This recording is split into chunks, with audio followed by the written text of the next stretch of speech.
안녕하십니까. 통합진보당 대변인 김재현입니다.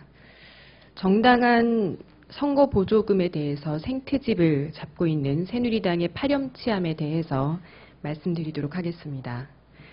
새누리당이 선거에 사퇴한 후보에 대해 선거 보조금 반환을 요구하면서 통합진보당에 대한 정치 공세를 퍼붓고 있습니다.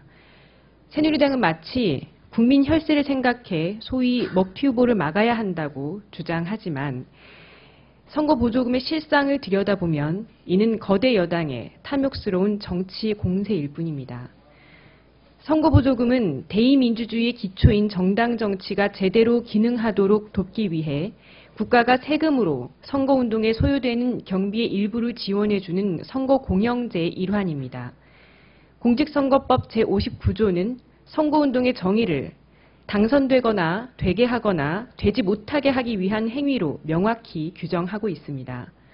따라서 비록 중도 사퇴한 후보라 하더라도 공직선거법에 의해 선거 공보물을 배포하고 현수막을 설치하는 등의 선거운동에 소요된 경비 일부를 마땅히 지원받을 수 있는 것입니다. 새누리당은 사퇴한 후보가 선거 보조금을 반환하면 이것이 마치 국고로 환수되는 것처럼 말하고 있지만 선거 보조금을 반환하면 그 액수만큼은 다른 정당들이 의석수에 따라서 나누어 가지는 것이지 국고가 절약되는 것이 아닙니다. 결국 186억에 달하는 선거 보조금을 수령한 새누리당이 진보당의 몫까지 더 가져가겠다고 하는 놀부심보에 다름 아닙니다.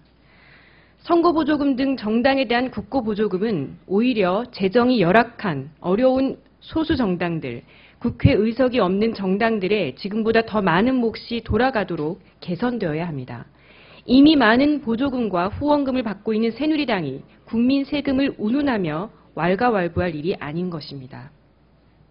한 가지 더 지적하자면 국민의 혈세로 주어진 국고보조금의 사용 내역이 올바르지 못한 것이야말로 시급히 바로잡아야 할 문제입니다.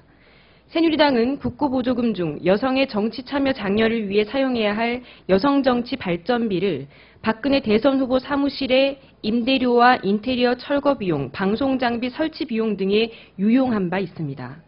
대선 후보 사무실 운영비가 여성의 정치 참여 장려와 무슨 상관입니까?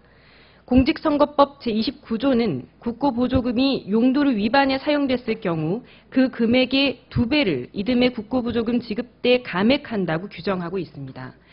보조금을 반환해야 할 것은 정당한 선거운동을 펼친 진보당이 아니라 보조금을 유용한 새누리당인 것입니다.